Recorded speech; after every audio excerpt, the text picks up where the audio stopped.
What's going on, everybody?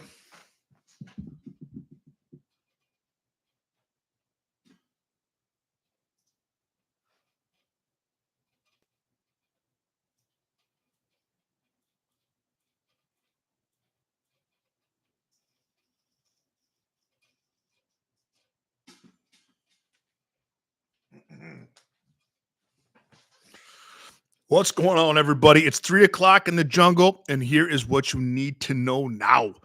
We're going over everything there is to do and know in betting the NBA tonight. We're taking a deep dive into the Broncos and the Chargers Thursday night primetime football. Let's get right to it. We're going to start Jazz and Pistons. Two bets I like a lot in this game. Let's analyze the Pistons for just a second, though. Cade Cunningham has really emerged as a superstar this season.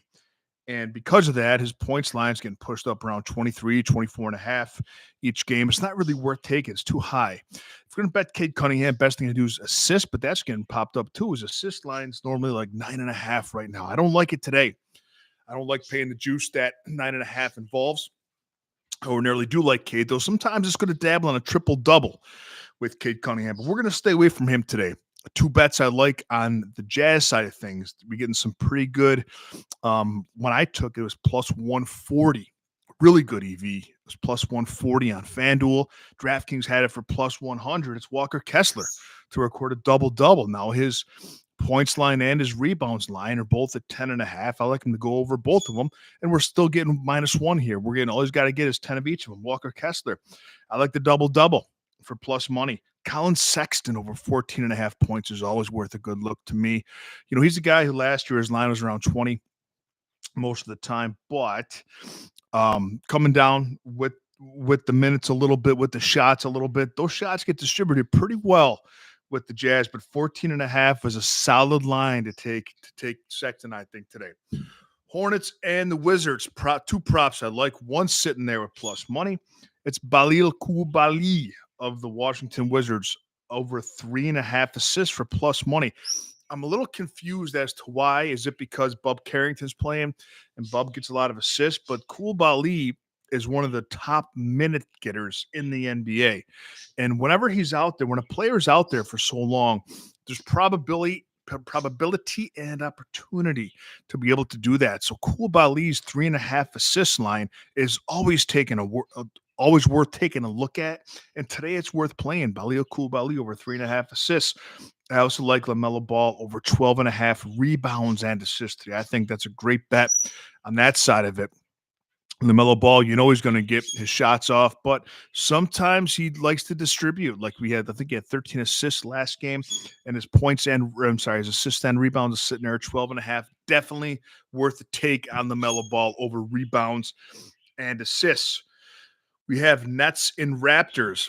You know, with Cam Thomas out and Dennis Schroeder, got moved. He kind of got quietly traded to the Lakers. It's kind of weird. I'm sorry, the Warriors, Golden State Warriors. It kind of happened in the middle of the night. But with him out, with Cam Thomas out, Cam Johnson's been scoring. I like Cam Johnson over points today, over 21.5. Ben Simmons over assists.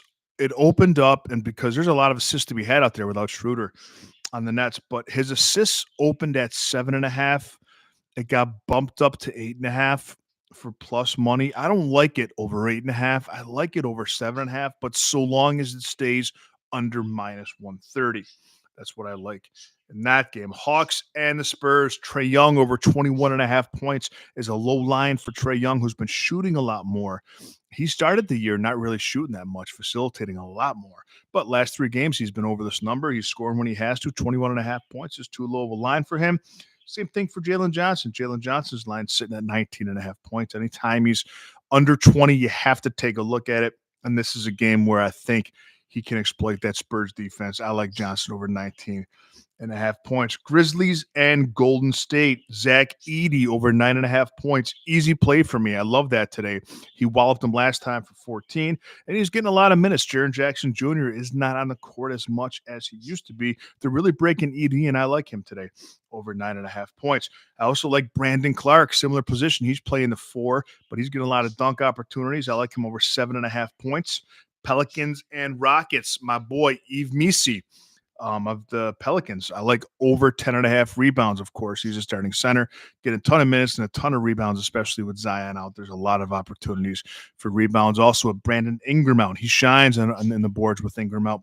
I like Misi over 10.5 rebounds. Mavericks and Clippers. I like Najee Marshall over 12.5 points for Dallas, especially with Luka out. It's a good time to back him. I also like Derek Lively over 8.5 points. He's not a guy who's going to get 12 or 13.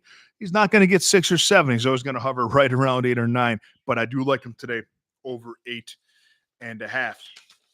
Pacers and the Suns. Tyus Jones, good play, over 11.5 points. I also like Benedict Mathurin over 15.5 points. It's time he steps it back up for the Pacers. Knicks and Wolves. Nickeil Alexander-Walker over 7.5 points. Way too low over the line for my boy Nickeil Alexander-Walker over 7.5. I like that. I also like Cats. That's a high line for over 13.5 rebounds. You know, Thibodeau places players into the ground. Cats getting all the rebounds in the land. I like them. Plus money over 13.5 rebounds. Now we go Nuggets and Blazers. Nuggets and Blazers. I like Aaron Gordon over 13.5 points. I also like Christian Brown over 12.5 points. Lakers and Kings.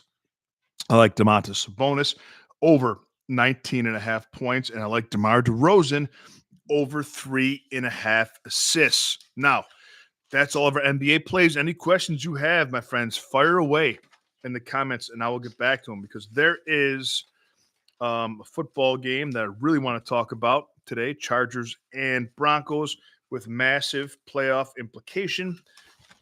Oh, here we go. We got Rico joining us. Massive playoff implication in the AFC, and here's why. The winner of this game will most likely go to Baltimore or Pittsburgh in the first round of the playoffs. The loser they'll still have to fight for the 7th seed, but most likely earn a trip to Buffalo in the first round. Two teams who play great defense. They both average right on the dot, giving up 17.5 points a game.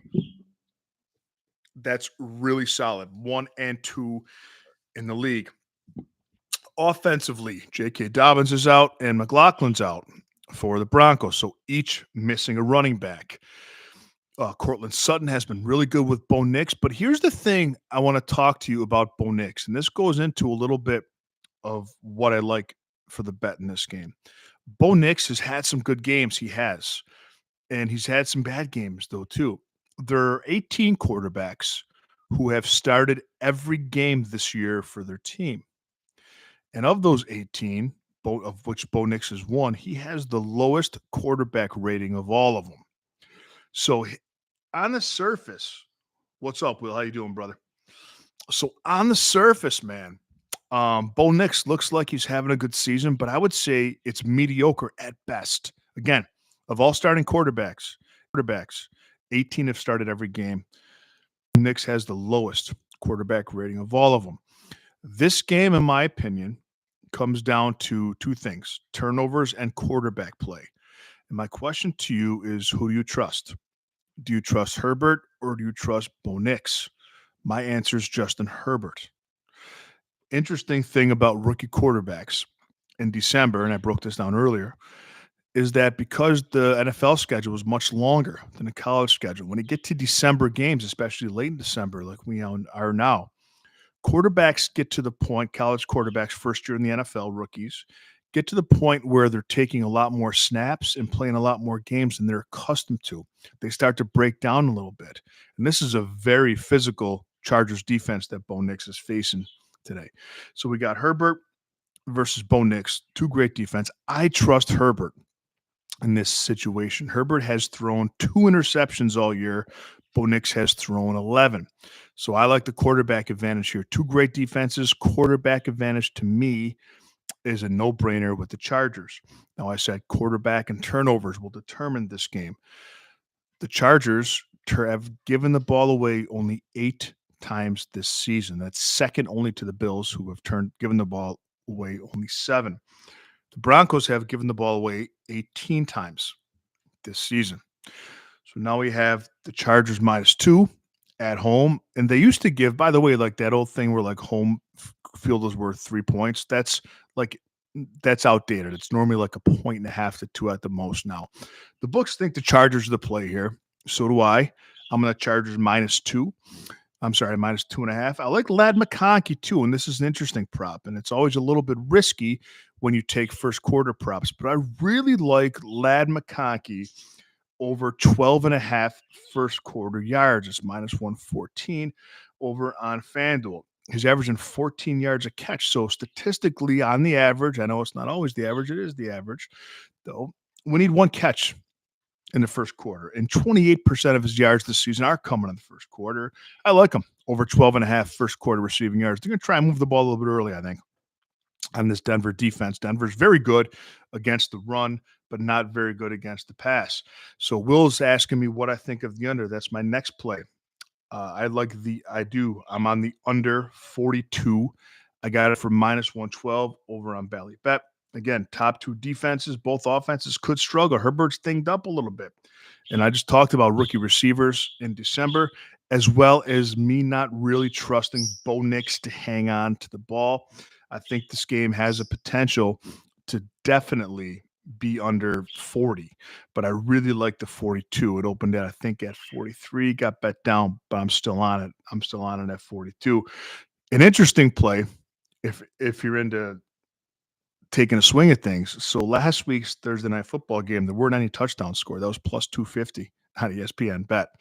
This has, all right, Will, sounds good, brother. Dude, this has the potential of a note, although I think there will be a touchdown. This has that potential too if you're in the big swings. But those are my three plays, guys. Ladd McConkey over 12.5 first quarter receiving yards, the under 42, and the Chargers -2.5. All straight plays, of course. I never parlay. Parlay is fool's gold.